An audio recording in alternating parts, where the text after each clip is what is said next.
Hello and welcome to the Two Old Guys Reselling Podcast. This is episode 50. Yep. You know what that means? It's our golden anniversary. I don't think that applies anywhere but marriage, so we'll just that part. You done said you wouldn't give me anything. Sorry, I forgot. That's the way I operate in life. I forget everything. But we are excited and thrilled to have Scott, the Ching King, on with us today. How's it going, buddy? Any better, I'd have to be twins. Oh, boy. Oh, I have a bad feeling about this. My jokes are going to fall flat on this show. No, we are. You should be used to it by now, brother. Oh, okay. Okay. I can see how this show's about to go already. But no, we are we're super excited to have Scott on with us. And you know, you've got a pretty sizable following. I know we was talking before the show, and you don't necessarily feel like a big YouTuber, but it's hard to deny that you've got a pretty good following there. And I think that's pretty awesome, you know. You remember back in high school, like somebody'd get invited to the dance and it was a setup. I feel like there's a bunch of subscribers, but it's like a trick. Like I have no clue why they're watching. You know, YouTube isn't something that I wanted to do. I did it, you know, with the encouragement of my wife and honestly, Rachel Strickland. And I want to help people. And, you know, there's a lot of people out there that are looking for help and hope. And we get a unique opportunity to do that when we turn this camera on. You know, if we can get past how uncomfortable we might feel in front of it and how terrible we think we sound. And, you know, but if I can make somebody else feel confident, you know, $100 a month, you know, $500 a month is well within reach. And for some people that changes the math a great deal for them. And absolutely. So I feel pretty fortunate to get to do this. Yeah, I think that's awesome. Me and Josh has talked about the same thing, and we was talking about it just a minute ago, how YouTube has given more than monetarily to us. We don't really make anything, but just the relationships, the friendships, the networking that has came from it is worth so much, you know, and I'm sure everybody has their opinion. The reseller community is pretty large, but everybody says this one's good, this one ain't. But honestly, I feel like, and I don't have a number, but I feel like the community overall is better than it is worse. And it's just good. There's a lot of good folks that think the same way what you just said. They have this knowledge, right? This, when you do eBay and you do online reselling for a little while, you learn things that if you just started tomorrow on eBay, you're not going to know. There is no possible way you're going to know what you're doing compared to somebody that's been doing it even for a year. And to be able to just share, not necessarily for money, but just to be able to just help someone else get that ball rolling. That's probably one of the greatest things that I enjoy about YouTube, because I'm the same way. I got coaxed into this by Chris, the old school picker. You know, he kind of, when we was starting this show, he kept on and kept on and kept on. And I finally put out a video and I was like, man, this is, you know, I had a great response for the first one. And I was like, this is an awesome opportunity to help people. Or even if you're not, I don't consider myself like this great teacher, but what I can do is be encouraging. Sometimes just a word of encouragement can be just as good as hard facts or anything else, just to give people a little bit of confidence, because this isn't like a super hard thing to do, but it does take a little bit of learning and willingness to grow. Yeah. Agreed. I think one of the best things that I experienced getting started with YouTube, they tend to kind of push your videos more locally to start with, you know, and you start to have people from your area. I noticed that are become some of your subscribers. And it was a lady, she's retired, and she started to reach out to me. She found me on Instagram after seeing my videos, and she had been wanting to do eBay for a long time. Well, she was just scared to start. She had bought stuff, she'd been just putting it off. And so, coming from, that background, from teaching, it was such a good opportunity to be able to one-on-one kind of coach someone through getting started, and so, man, that was like one of the best feelings. Like when she messaged me and like, I got my first item posted today, and I was awesome. Like, it was just great. And so those opportunities, man, that's the thing that, I mean, like I said, it just makes what we do worthwhile more so than anything else. You hear about the money, and I am monetized. I make money on YouTube, but overall, it's absolutely a net loss for me. I make so much. I'm really good at eBay. Like if I need more money next week, it's not a YouTube thing.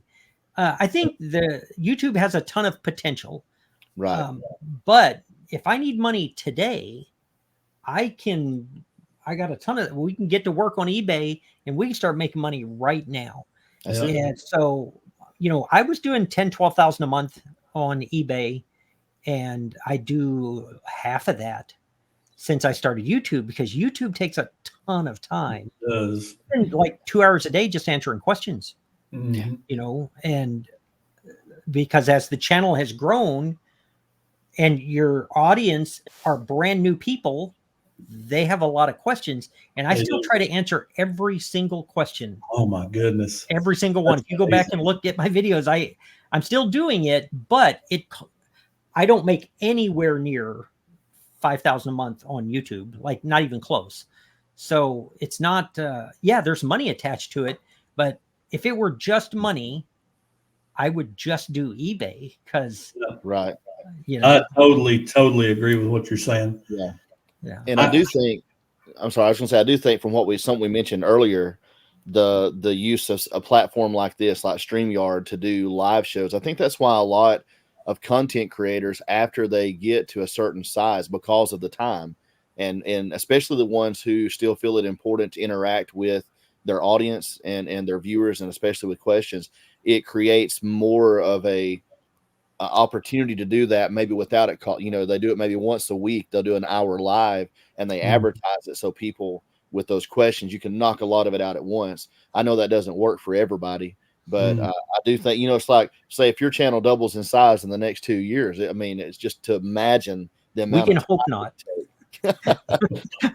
I know there's all kinds of people hoping for growth and trying to push all of that, and I just want to help people. And I don't want to get to the point where that's not what I'm doing anymore. Gotcha. Absolutely.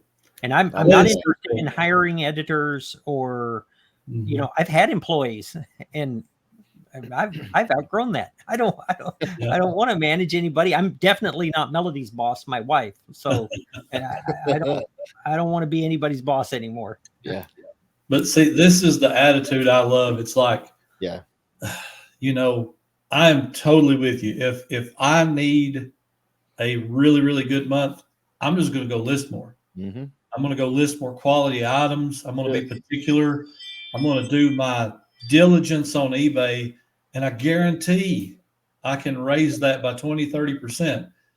YouTube, who knows? There is no guarantees there. So a lot of people, me and Josh was talking about this a couple of weeks ago. There was a Instagram post. We didn't actually get named, but they was talking about podcasts as a whole in the reselling community. And they said, seems like just another cash grab. And I was like, I will open our portfolio. That's $7.50 we've made in the last 2 months.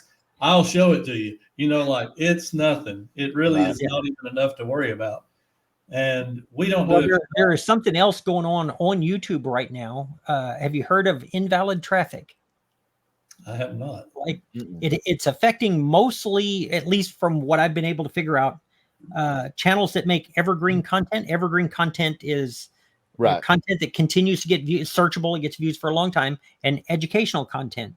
And if YouTube says you have invalid traffic, which means it's not real people, they just take your money away. So I have had 7 rounds of invalid traffic since November of 22. And I'm in one right now because I had 2 videos back to back go 1 of 10 on my, and as soon as they did, they were like, oh, that's not real. Yeah, you picked up 18,000 subscribers from the video that are still watching, but you get monetization just falls off a cliff. So like right now, I'm getting about 20% of what I would normally get. Oh my goodness. And I still do YouTube because of the other stuff. But if it's just money, I would do eBay. And the other lesson there for everybody is that I think I'm older than both of you, but back in the 60s when I was a baby, one income family. Typically the dad worked and mom was at home. Yeah. By the mid 80s, you had to have two people working in order for it to make ends meet. In today's day and age, every person needs multiple streams of income. Yeah. And so like I have a retirement, I have eBay, Poshmark, Etsy, some YouTube, and then the Amazon influencer program. And I would never tell a kid, put all your eggs in one basket, because eBay could do the same thing. eBay could just say, somebody said that was counterfeit for whatever. I mean, and you're done. Yeah. You know, so the whole digital marketplace could kill us tomorrow. Right. Like, you better know how to do something else. Yeah. You are literally farming someone else's field.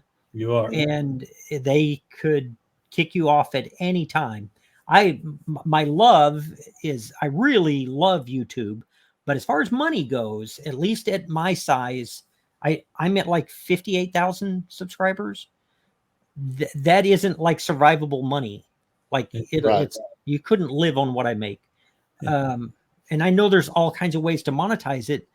But gosh, I hate to ask the people that watch my channel are watching it a lot of times because they would need to make money. Mm-hmm. Well, they don't need to pay me for a program to teach them how to do that. They need it free. Like Help and Hope doesn't have to come with a price tag. No. So eBay is where eBay, I make far more than I do like my teacher retirement, and way more than YouTube. And the Amazon influencer program is interesting. You can make a lot doing that as well. So that's cool. But like I said, though, Help and Hope doesn't have to cost anything, but it can pay in more ways than one. Like the blessings that come from being that person, man, it can pay dividends without it having to be a dollar sign. Like 100%. I could not agree more. Absolutely. Yeah. I love that. And we get people put in our paths in life that can help us overcome just about anything. Yeah, that's right. And we might be put in the path of someone else that we get to be the one helping them. So, like to hope so. Yeah, absolutely. That is great. Yeah, I just love that whole. I mean, I have to admit, I'm not super familiar with your channel yet. I have watched some videos, but like we was talking in the before the show, when you start becoming any sort of content creator, and both of y'all know the time that's involved. It's not just film it, upload it. Like that in between is killer. Like it's killer. Mm-hmm. And it makes it so hard to have time for other stuff. And here's one of those moments where the Two Old Guys title is not fake. We forget stuff. What was I talking about? I just totally... I don't know. We were talking about Help and Hope not costing anything. Yeah. And that what we do helps provide that to people. And I think you were going with some sort of example. I probably was. That's so awful. Oh, it's so awful. We're going to have to change it to two really old guys. We're not careful. Two senile old men. But two guys who have no idea how old they are. I forgot a long time ago. No, I was just, now I kind of remember, once I started creating content, it became really hard to watch content because of the time that's gone. If you have any sort of responsibility in life, Josh knows I pastor full time. My wife works full time, homeschool the children. She does that. And we do eBay full time. And there's just so many different things happening at once.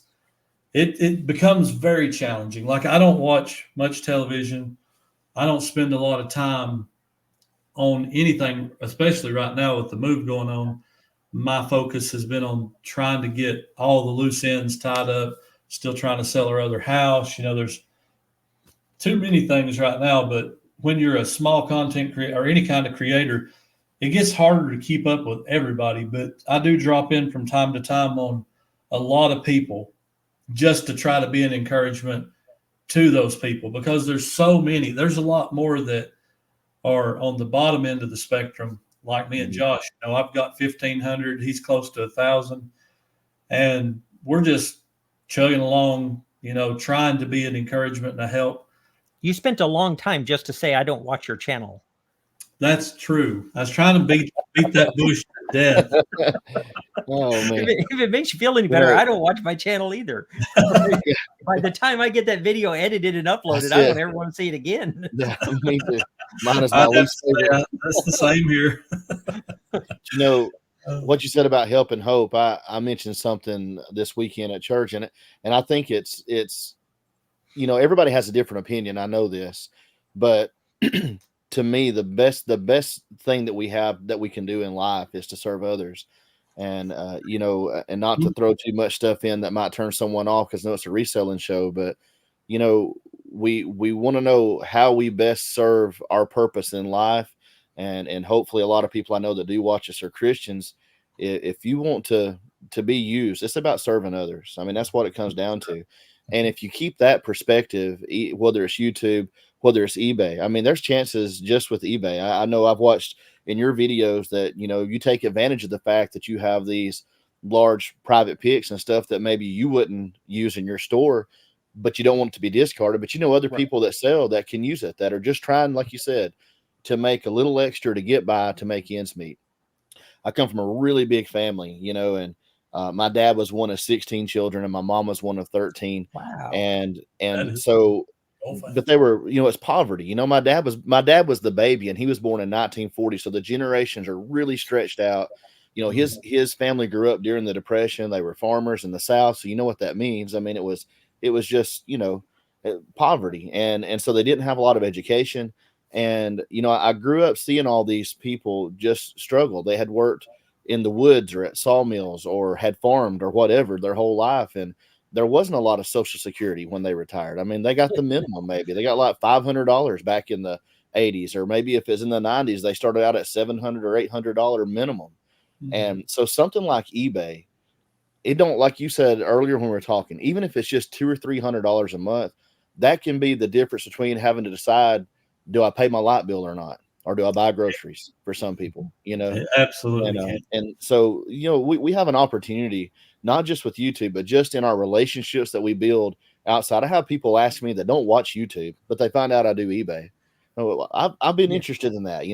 How do you do that? And they're just trying to find a way to, it's not about being rich, just to get by.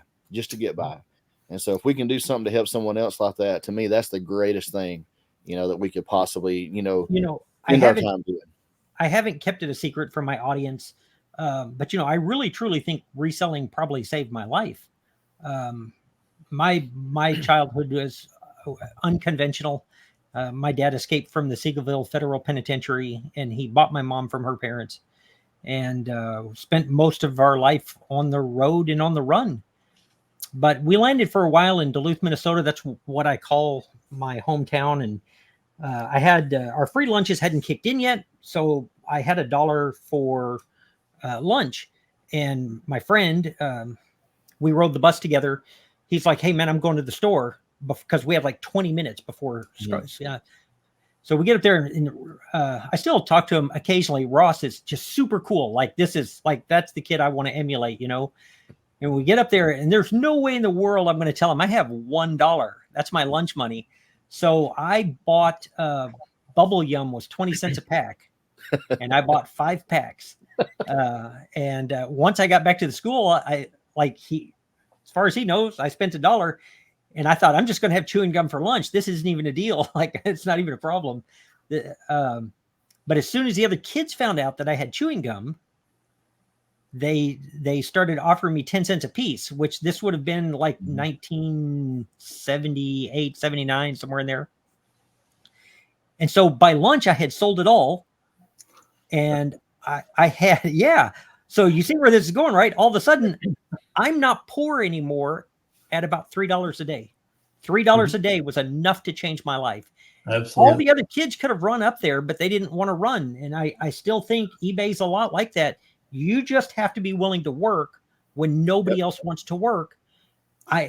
None of this stuff is free. Even if you get it free, there's a lot of work involved in going to get it and sorting through it and getting it ready to list. And but I would run to the store when nobody else wanted to run, and I haven't been poor since.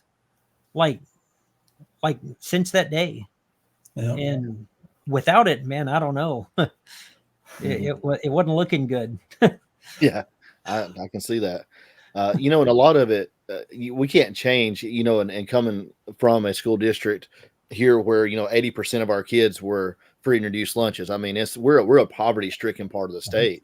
And, but, I grew up in this same community that I live in and that I worked in before I just was doing reselling. But when you see that on a daily basis, it changes your perspective. But the thing that one of the things that I think, like you said, it wasn't that you were rich on $3 a day, but your mindset changed. And I think that's the ticket. It's getting people to believe that there's something they can do to make a difference in it, to make a difference in the situation they're in. And it's not always easy, but it's amazing how even a small thing sometimes can just change perspective. The true definition of the word empowering. Yes. Because eBay doesn't care whether you're rich or poor. It doesn't care whether you're black or white. It doesn't care whether you're old or young, male or female. It cares whether or not the item you listed is attractive to other people. And if so, you could make a little bit of money. Right. It's a great equalizer. It is. Well, you know what they say, give a man a fish, he eats for a day. Yep. Teach a man to fish. There you go. Like he eats for the rest of his life. That's right. And that's basically the gist, is just eBay is a tool. Use it right and it will treat you right, Yep. And it goes along. I mean, that's just life, I've been teaching my son, trying to help these boys, because they get them big eyes that want everything. Like they see the car and they see the 4-wheeler and motorcycle and gun, and they're like, I want that. I'm like, listen, you do need to spend some money. You do. But you need to save some money, and then you need to give some money. And that will make you happy and whole. But you can't spend it all. You shouldn't save it all. And you can't give it all. You need a well-rounded outlook. And so my son, he's done really well at saving, but then he gets up to a certain point. And he's like, you see this car over here? And I'm like, yeah, they make them. I promise there's like 10,000 of them in the state, you'll see another one when the time is right. And he's like, but this is the one. And I'm like, there'll be another, the one, I promise. But yeah, it's just awesome. I think, eBay overall is just, to me, I started on eBay when I was 18. I remember selling, I think one of the first experiences I had on eBay was I had a computer crash. So it was still under warranty, and the company sent me a brand new computer. And the hard drive out of the old one was still good. And I took it apart and I'm like, this is a good hard drive. I throw it on eBay. This is in the days of bidding, auctions only. Yeah. I just threw it on there for 99 cents or whatever. And that thing sold for like $55. And I'm like, man, I just took trash. Yeah. Literally, I was the real trash to cash that day. Okay. I was, but that was just like an eye-opening thing. Like, not everything you see is really garbage. Some of it is. I mean, some of it truly is, but we have found so many things that had no business being worth what they was worth, just you look it up and you're like, that is amazing that this has the monetary value it has. And one of the things I love, me and my wife, Tanya, we talk about this all the time. Every now and then you'll get this feedback, on eBay that'll say something like, I have been looking for this item for 15 years or whatever. And you restored my childhood item or what. And it's like, I love that. Where else are you going to find that besides like an eBay kind of platform? It just doesn't exist. So I just love that. That's one of my favorite parts right there. I put one of the videos, if somebody wants to watch something that, it doesn't match the YouTube algorithm, so it didn't pop off. It doesn't get a ton of views, but it's like my favorite sales of all time.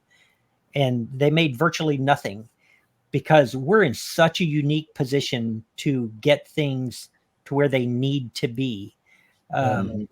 So like a good example would be, I found do you guys remember, or have you seen nose cone art? You don't remember it from World War II, but like they would paint like the ladies or a cartoon character or something like that. Yeah. Well, at the Goodwill bins, I picked up a leather jacket, a bomber jacket with nose cone art on the back. It's a scantily clad lady that said, save the, it said mission accomplished, but it was part of something called the Save the Girls program. So I list this jacket on eBay for like $800, $850, something like that. And it's going to sell. Like, I mean, it's the person who had painted this was an artist named R.T. Foster. I get a message on eBay from a lady that she's like, I want you to know how much it's the lady now want to tell me about this jacket. She goes, I absolutely love it. She goes, let me tell you more about it. RT was my dad and he has since passed away. She said she's the one that told me it was for this Save the Girls, which was saving this nose cone art as art projects. And he had donated the jacket to this somehow or another. It winds up at the Goodwill bins. And she goes, my sister and I are trying to get some stuff together. She goes, do you have any flexibility on the price? And I'm like, yep, you can afford it. And she goes, no, we really can't. And I said, no, I promise. Just send me an offer. And I said, we'll work it out. Like, this is going to work out. Like, man, I got Goodwill bins money in it. So like, even if it was £4, I got, like $8 in it. Right. $6. And so she sent me $100 offer, which was way more than I would have taken for it. And so I sent it to her. That's one of the ones I have on there because it got back home. And no question, if I hang on to it for a couple more days, I make $700 or $800. Yeah. Or it can go back home to two people that couldn't pull it off. And so we get it. But anyway, I've got 20 sales like that on mine. And that's the only one that I made any money on. Wow. Like, we get to do something super cool. Yeah, I totally agree. Yeah, that's awesome. I love it. I love it. Love it. Well, I want you to tell us about some of your private picks. We was talking about one in particular earlier that was just mind-blowing. Elaborate a little bit on that. So the I don't know how far back to go. I mean, the pick took me 2 years. So like, I don't know how long is this show? But it all depends. You know what? We can talk about that one. Let me tell you about a different one. I'm going to tell you about a different one that I just did. So the back in 25 years ago, my wife and I are in a Bible study with somebody. We become friends, and he is now a pastor in North Carolina, and very small congregation. And one of his parishioners passed away, who had no brothers, no sisters, no nieces, no nephews, no kids. He left the estate to my friend Michael. And Michael sends me a notice like, are you still doing eBay? I'm like, you know it. He said, well, can you come to North Carolina? Like, whatever you need. Like, I'll go to North Carolina. So we get up there, and so he's got this estate, and it's packed. Like, it's just packed. The guy had been a stunt driver in Hollywood. He had spent he was a lifelong fisherman, but he was also, his professional job was a photographer. And so this pick was so incredibly cool. I had 2 days, and my goal isn't to go up there and make money, but Michael is wanting to sell everything, Right. And because he's going to have his kids, or one of his kids is getting married, like, and getting and moving to the house. So I go up there, and I brought back some of the coolest stuff. I mentioned he was a stunt driver. I've already sold it, but it was behind me on my shelf, a deep sea diving helmet that he had. Wow. But he made it himself. Oh man. And so, like, I'm looking over it carefully. It looked like a brand called Desco, but when you looked inside of it, it's made out of fiberglass. And in the top, you could see that what he used for a form, because in reverse letters, it said Tupperware. Like, you know, and I thought, you know, I'm never going deep sea diving, by the way. But if I do, it is not going to say Tupperware anywhere on it. That's But right. we brought back, I brought back vintage lures. But the coolest thing for me in this, I'm going through the family photos, because I'm still working on it, but I'm hoping if I go back a couple of generations that I might find family that wants these antique photographs. Mm-hmm. Mixed in the middle of them is a football program. You remember when they used to sell those at the football games? Mm-hmm. Mm-hmm. It was the Chicago Bears versus the Chicago Cardinals. Oh, wow. And the date, Goodness. you're both sitting down because you're not ready for this. Get ready, but you can't be ready. The date, December 7th, 1941.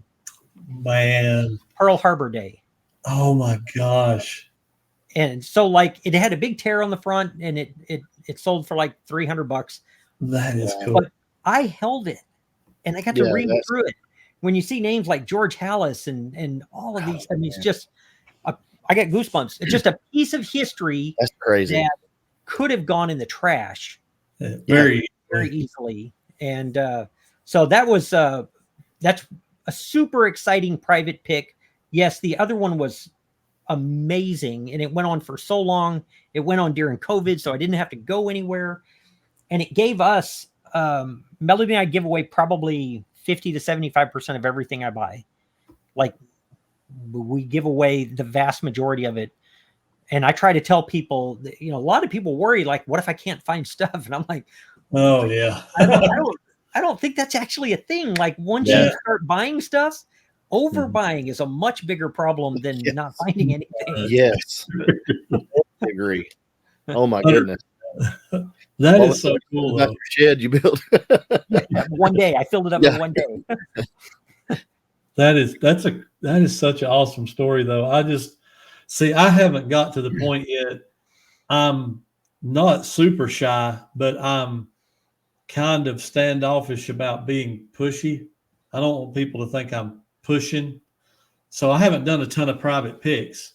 We still do a lot of yard sales, garage sales. Our thrift stores here have gotten so out of sight that it's hard to. Yeah. You can every now and then do okay, but you really have to be super picky about what you buy anymore.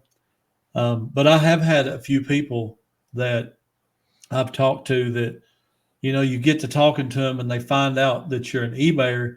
There was one woman in particular. It's been over a year now. I went to her yard sale. She found out I was an eBayer, and she's like, well, I have more toys in here and I have more this, that, and the other. And I'm like, I'll look at whatever you want to show me, you know, like the worst I can say is not interested in it, you know. And, right. And she brought out, she had some Ninja Turtles and some wrestlers action figures on a table that her son was outgrowing everything, and she was just selling off. And she said, if you like that stuff, we have more. I'm like, absolutely. Her husband brings out 2 totefuls of stuff. When I say totefuls, I mean, you know, like a 20-gallon tote. And I'm like, oh my gosh. And I said, how much for all of it? $50. I'm like, load it up, you know, because I know all it's going to take is 2 or 3 good, decent items to pay that back. Right. I found so much. You know, much. Let me tell you how I get private picks, because I think it's genuinely valuable information. I included it in a recent video. First, I tell people what I do. And I keep hearing that there's people that hate resellers and stuff. I'm not running into that. Like, if they are, they're not telling me. But I find far more people that are really interested. They're like, wow, eBay is super in. One of y'all was talking about that earlier, that people are interested in this. Mhm. And so I tell people what I do, but I also offer, and I follow through with it. If I had driven to North Carolina and Michael wants me to help him get ready to dispose of this, he knows that I will drive up there and I don't have to buy anything. I don't have to make money off of him. And not only do you get opportunities by doing that, first of all, lots of great fellowship. You meet lots of great people and do lots of things. While I was up there, the item that I bought that I made the most money on didn't come from Michael or his estate. His daughter, who's marrying somebody, that family runs a donut shop.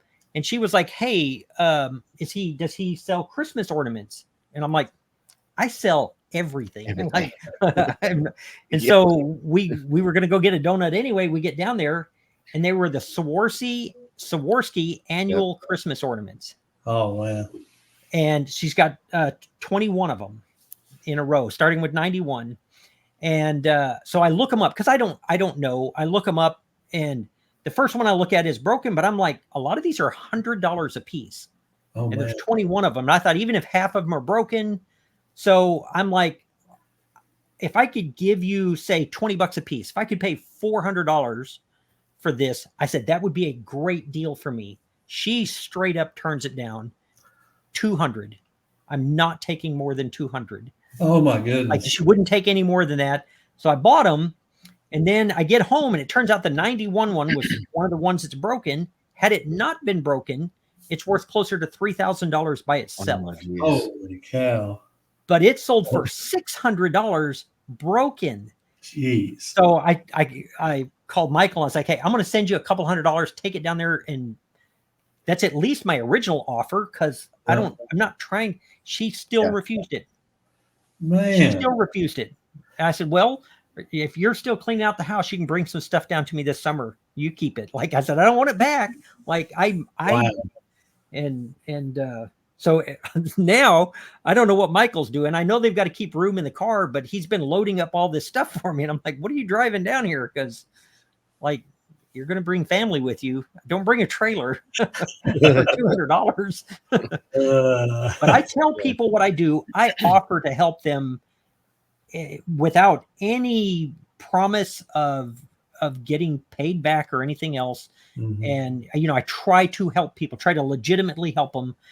And if I find out something was, because I'm wrong too, you guys know, like sometimes I make a mistake and something was way more valuable than what I thought. Yeah. And if I do, I try to make it right.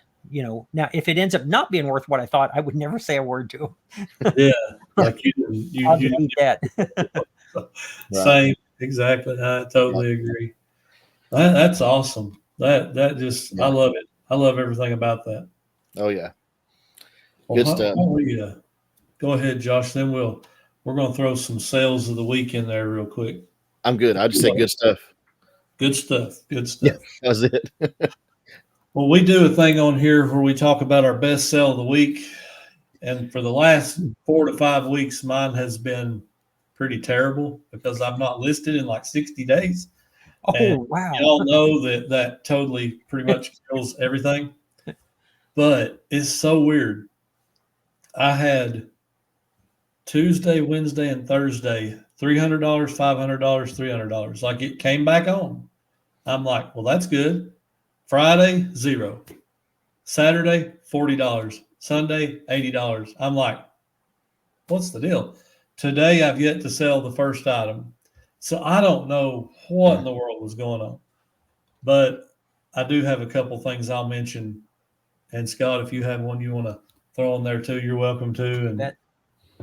But I've had this GoPro 5 for about a year and a half. And when I first got it, there was a couple of comps, and you know how these things go. They can be all over the place.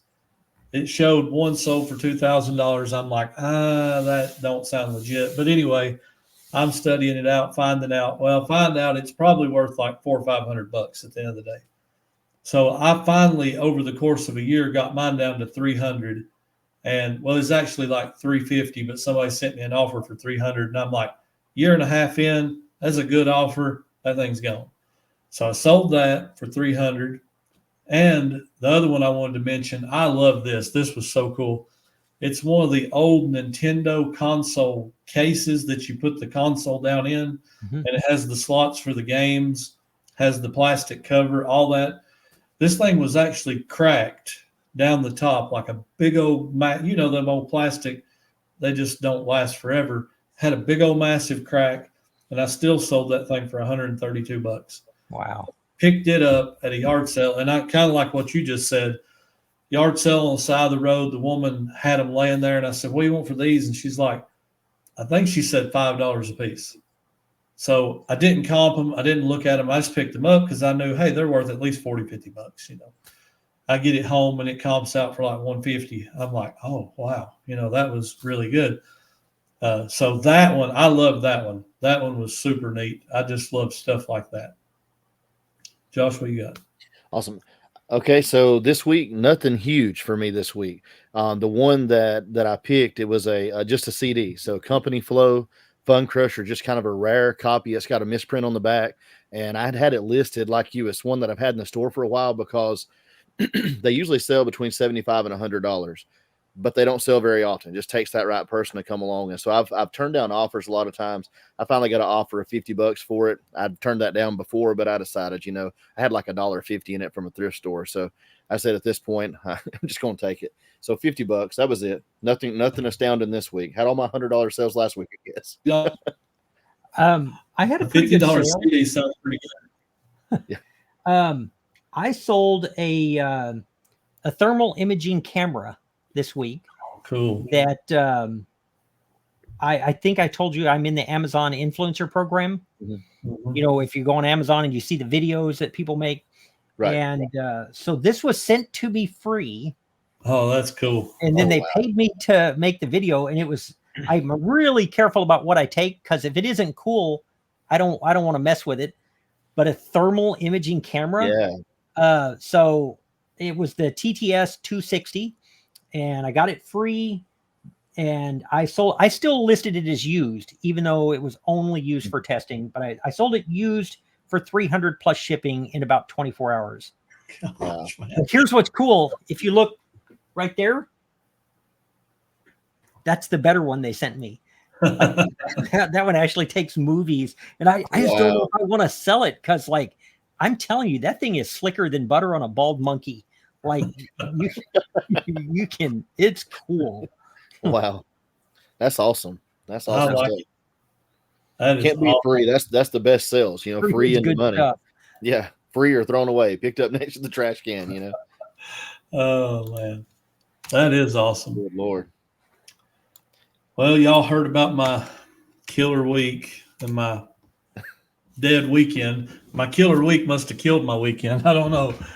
But as far as other events around here, we did finally get one of the sheds out here, the one we were bringing. And I think, Josh, I messaged you during that whole thing, and it was a nightmare, because the guy I have moved stuff for me, he's moved 3 for me now. And I called him, 2 weeks ago, and I'm like, hey, we moved. I'm taking the shed you just brought me last year with me. Put me on your schedule, and let me know when you get a time that you can bring it. I do that in anticipation that this guy's usually 4 to 6 weeks behind. That's typically his schedule. He calls me a week and a half, 2 weeks later, hey, I'm ready to move your shed today. I'm like, well, I'm not ready for you to move my shed today. It's still full. So that was on last Monday. We emptied it out by the weekend, or by the end of the week, and Friday, he came and got it, loaded it up, brought it out here. No trouble whatsoever picking it up, getting it out of my backyard through the fence, headed down the road. When we get here, is a whole different story. I'm talking a whole different world. We had a stump out in the yard off the side of the driveway. The driveway narrows down right there, and it was like 11 and a half feet wide. Well, the trailer is the shed is like 12 feet wide. So there is no possible way it can go around the tree and over the stump. It's not happening. So he said, y'all work on, while he's unloading this building on the road, picking it up with his machine, getting it ready to haul up the driveway, y'all cut that stump as low as you can, then go over the top of it. I had 4 chainsaws here. 4. 2 wouldn't run. We used the one for about 10 minutes and the chain flies off of it. We're down to the last one, and it is as dull as a butter knife. I mean, it was barely making any progress.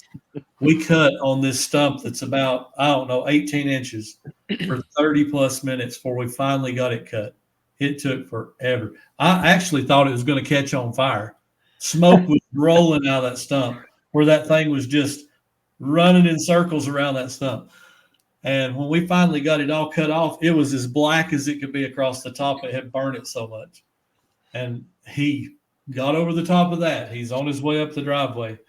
When he gets up to where I want it sit, it drops about 18 inches into a hole. And I told him to come look, but he didn't come look. He said, I can get it in there. So, okay, you don't come look. That's your fault. I tried to get you to. He gets it up there, and he's like, I don't know. And I'm like, well, it's here. It's got to. Like you said you could, and here it is.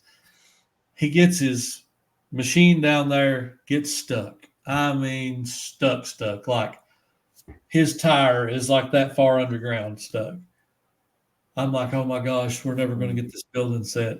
He had to back his trailer, and like this driveway is narrow, and it drops off in places. Like if you go a little bit too far one way, he'd probably flip, like his truck. So I'm like, Lord help, this is going to be awful. So we're going along, and he finally gets his trailer backed up there, hooks the chain to the back of the trailer, and he's got one of these trailers remote controlled. It'll pick up, it'll scoot around, do all kinds of stuff. He had to push it backwards to pull his little mule thing out of the mud and to pull the building sideways. It took 4 hours from start to finish.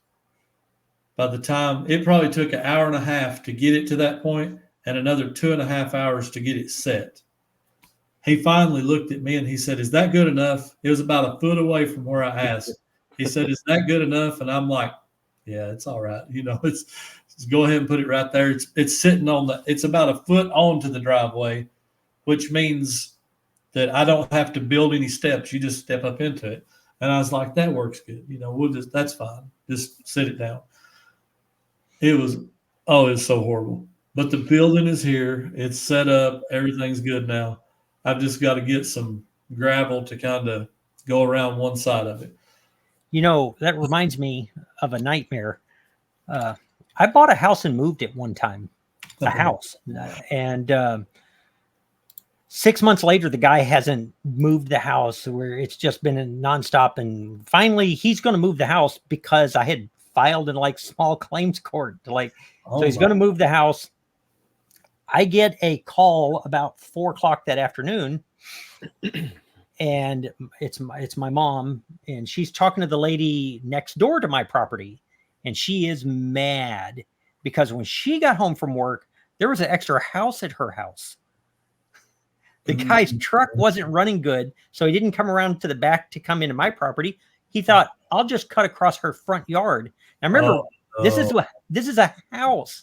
This is like 2,000 square feet. Lord have mercy. And his truck died in her yard, but it was late. He thought, we'll come back tomorrow and tend to this. This lady who I've never talked to, it's out in the country. We're not that close. I mean, we ended up friends, but it didn't start good.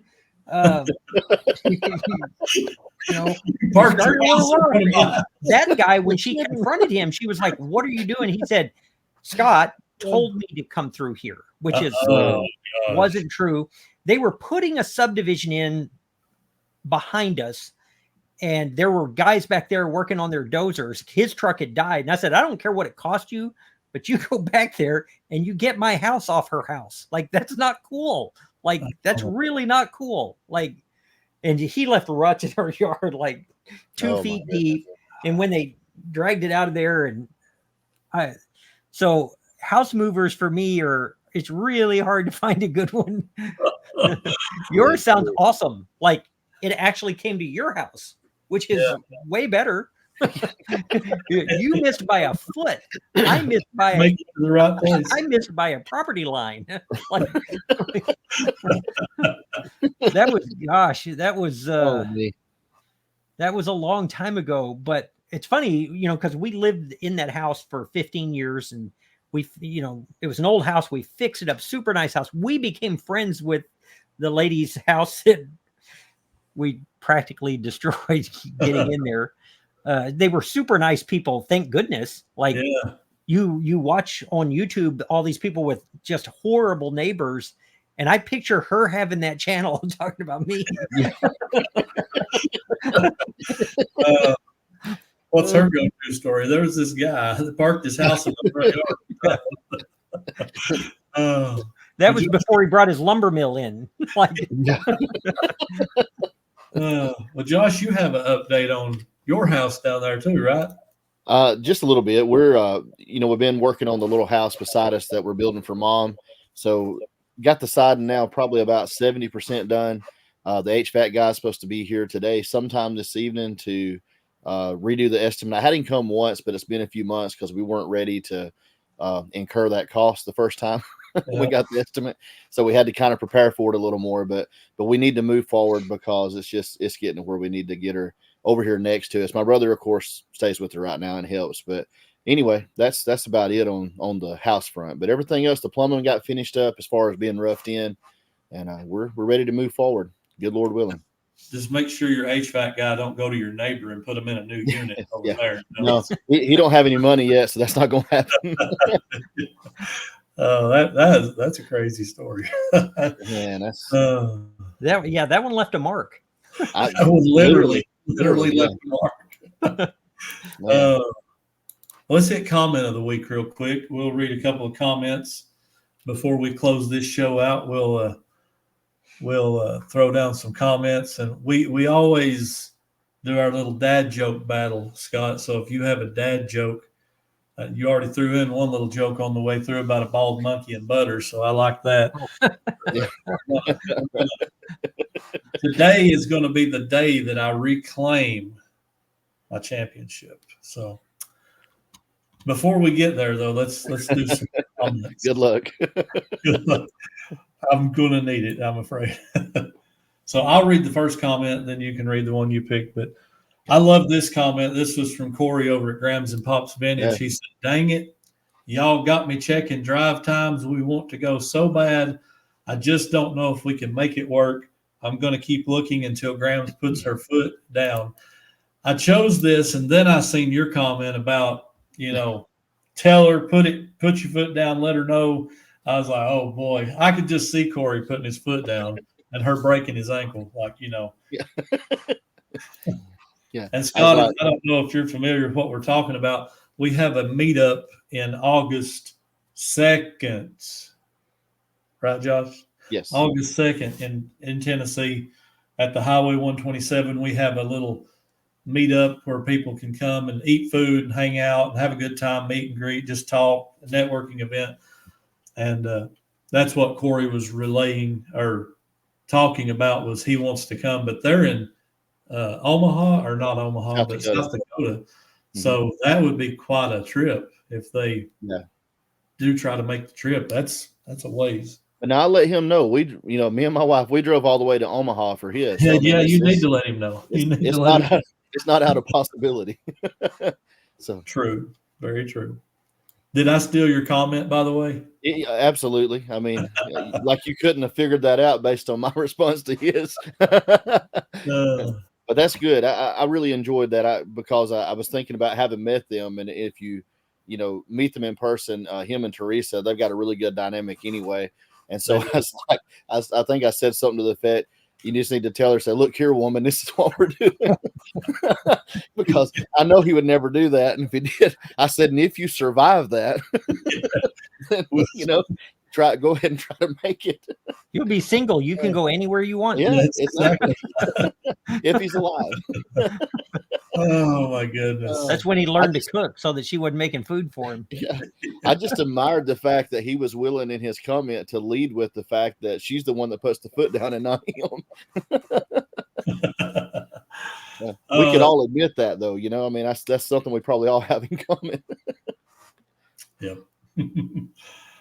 All right. And Josh kind of mentioned last week maybe spreading some of these segments out. I've done a really good job today not listening to what you said. It's fine, to get them all piled up. It's hard, though, when you get into conversation. Yeah. You hate to break up a good conversation, and that's my fault, though. No, that's good. It's been a good exchange today. I've enjoyed the way it went. I have too. Yeah. What about this week in wrestling history? Scott, do you watch wrestling? I don't. I mean, my only experience with athletics was like running from the other kids. Yeah. I mean, me too. I was a big boy, but I was a gentle giant, you know. Well, I was thinking this earlier when you said that about, you know, the popularity in high school or whatever, you know, or back in school. And I was thinking, I'd seen this, and this applies to me. The only thing that you missed about all the gatherings and the stuff that the other kids was doing was the invitation. That's the main thing I missed. You know, I have a wrestling story. I didn't know. I got to thinking about it. I'm coming up on my 40th reunion is coming up this year. Wow. And when I started high school, I was 5'5". I like to tell the ladies I was that tall. And maybe $1.20, like maybe 120 pounds, but our lockers were assigned alphabetically. So I shared with Troy Howland, who was like the state runner-up kickboxing champion. And that's it. And so I was so worried about, maybe that's not a story. It's a story to me. So y'all get to suffer through it. So like, I'm terrified of how this is going to go. Even like as a sophomore, this kid was like 6 foot tall, 180 pounds of nothing but mean muscle is what I thought. And nicest guy. He was the nicest guy. Like it wasn't what I pictured at all, but I pictured it being really tough. So I guess, I don't know if that's a wrestling story. I didn't have to wrestle him, but no one broke into our locker, and I'm pretty sure it wouldn't be. We'll take it. We'll take it. That'll work. That can be your personal this week in wrestling history. There you go. Yeah. Josh had a pretty good one. This goes back to the NWA days. Yeah, and we've talked about this. I don't know if because you probably don't have time, like you said, to watch just like we don't, but I don't think either of us really follow it at all today. But when we were kids, it was something we enjoyed. And so this is 1989 NWA, the Wrestle War Music City Showdown.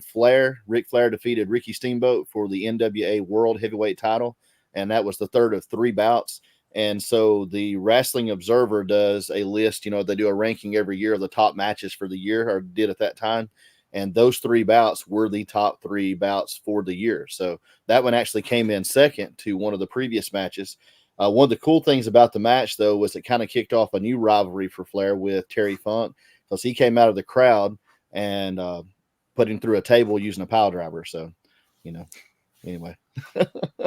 You got to love the dramatics, right? Wrestling is the redneck soap opera, It's for grown. There's nothing better to see happen on a Saturday night than one grown man in his underwear pile driving another grown man in his underwear through an announcer's table. That is cream of the crop right there. Nothing. I'm just not sure how I feel about it at this point in life, but when I was a kid, I enjoyed it.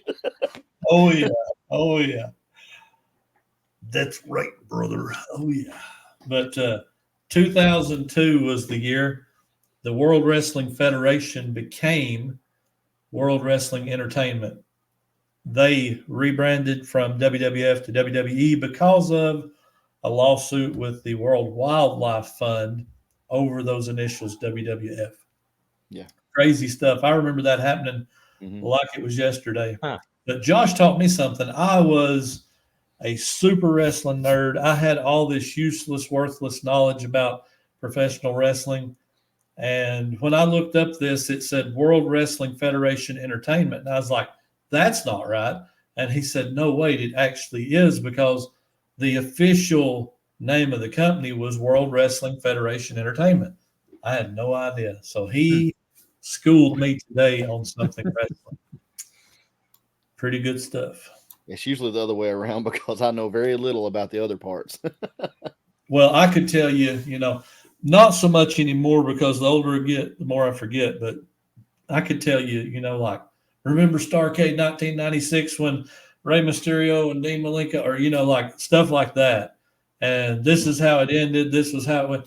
I forgot a lot of that now. If I go back and watch it, I'm like, oh, yeah. Like that was great. But it slips over time. So I remember it happening, but it's about as far as it goes. All right. So are you ready? I forgot to do the intro to the wrestling, by the way. It's okay. It's getting worse. My old man-itis is getting worse. Brother, ever since the move started, I mean, and the buying and selling and changing properties, just kind of this happened, by the way, Scott. This happened like all at once for him. Like they're just going on about living their life, and all this they hear, oh, there's this property for sale. And a week later, I think I'm moving, And so and then waiting on doing all the bank work and all the stuff that goes into that, and then trying to get their property ready. I mean, it's been a whirlwind for him the last I guess 2 months, really, right at it. Yep. So earlier today, we'll overlook all the mistakes because I know your mind's been, been full bore. Well, so. I mean, speak for yourself. Like, this is the only time I've been on the show, so I'm taking the mistakes personally. Oh man, no, I feel bad. But also, as my first time on the show, I didn't know anything was missing. So there you go. You have no idea what we did wrong. Oh man. One thing that happened today, I was, my wife has been telling me, like, we need to get some of these things done that we were going to change about the property. One thing was they had a Fisher wood stove sitting on 2 mantle rocks in the living room, and she wanted that out. I like a wood stove, but she can't handle the smell. So the 4 kids, which I say kids, they're like, 15, 16, 17, 18, 19 now, but they're all full grown. They picked this thing up and moved it to right beside the door, and strained and struggled, and it's heavy.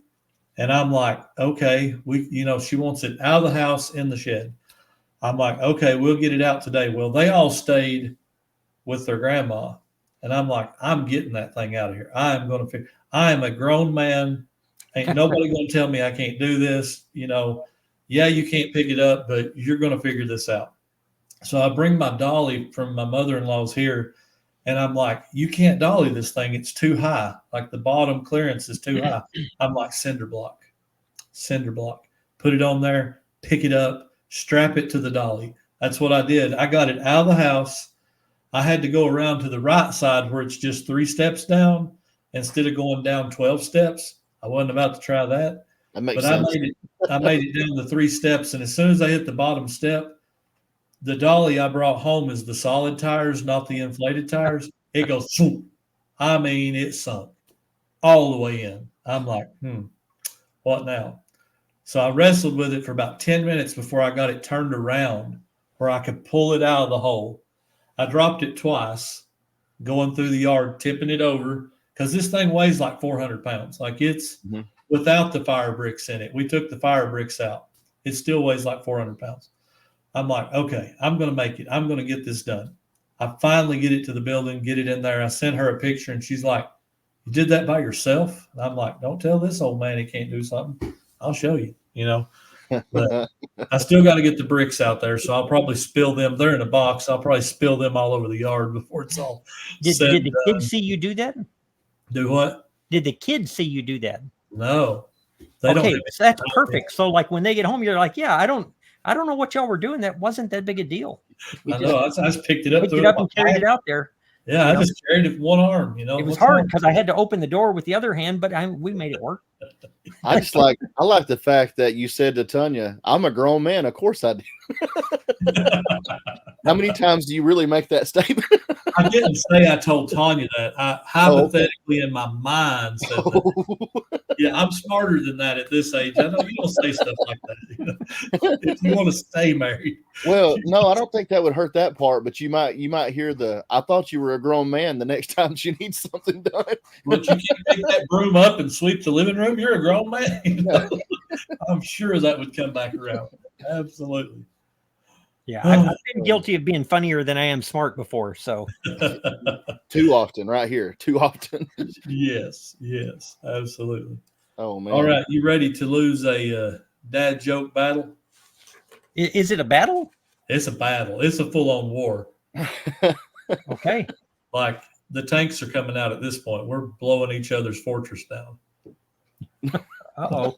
I may not be prepared for this. Uh-oh. All right, here we go. Caleb's not either. I'm not either.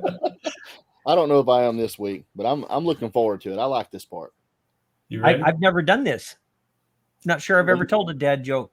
It's going to be quite an experience for you. I can promise you that. Life-changing. You'll want to come back on the show just for this part. Just for this part. I'll mail them in. Yeah. All right, here we go.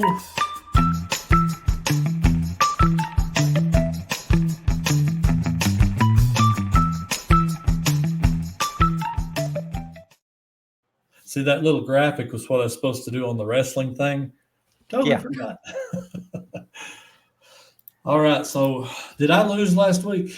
I can't remember. I try to suppress those things. You can't remember? I put those things out of my mind. I can't. Seems like maybe I lost. Let me jog. Knick-knack, paddywhack. Does that help you? Yeah, okay. Yeah, I remember now. Okay, so here we go. I've got a good one. You ready? Go for it. All right. How many therapists does it take to change a light bulb?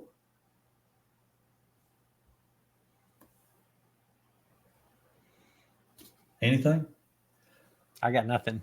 Nothing. It only takes one, but it takes a long time, and the light bulb has to want to change. Yeah. See, there's supposed to be bad dad jokes. It's not a great. Okay, I'm going to lose the time. Go ahead, Josh. You go next. All right. Let our guest go last, and I'll Sounds just sit here and sulk a while.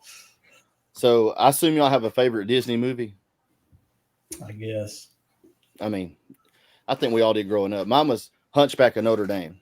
Thought it was great, because always love a hero with a twisted backstory. I lost. Oh my gosh! I lost. Now I don't want to tell mine.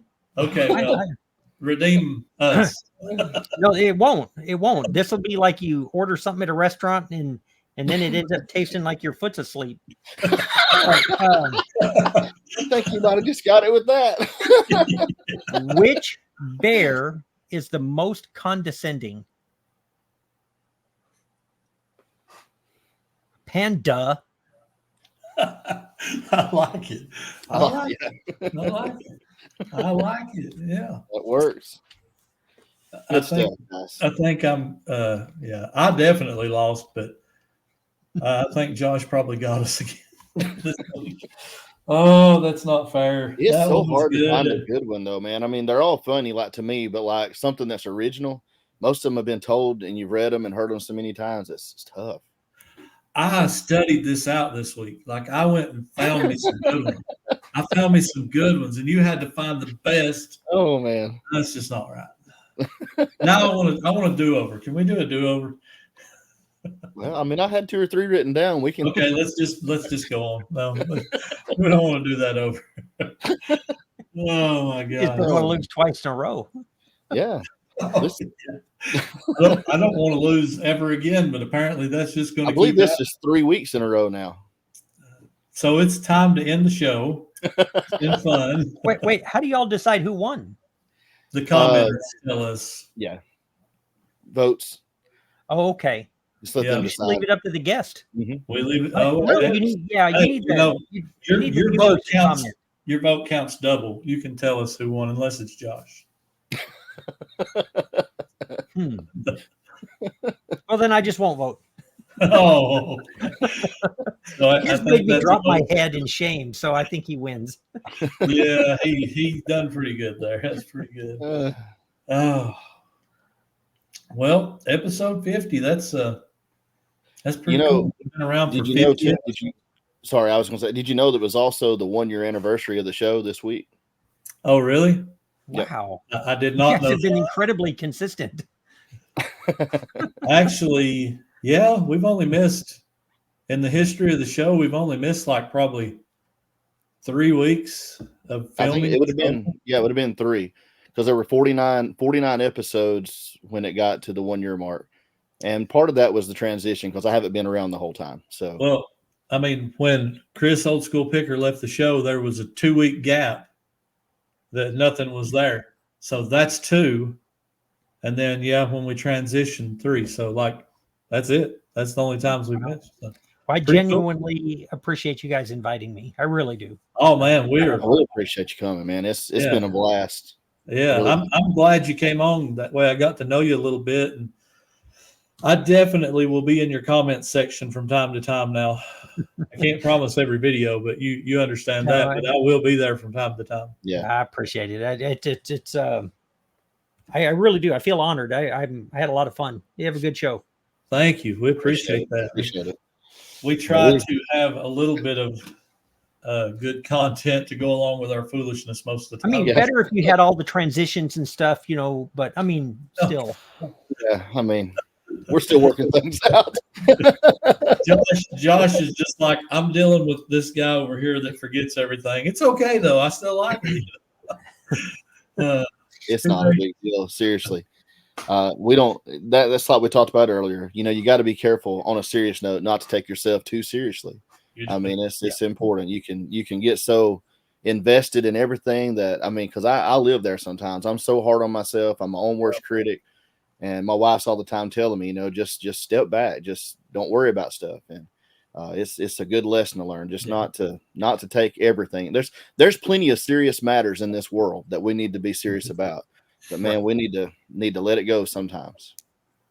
Absolutely. Totally agree. All right. Well, Scott, you have the last word. Anything you want to add before we head out? Oh, no, truly. I appreciate you guys letting me come on. I feel honored that you even asked. Hey, you're welcome back, brother.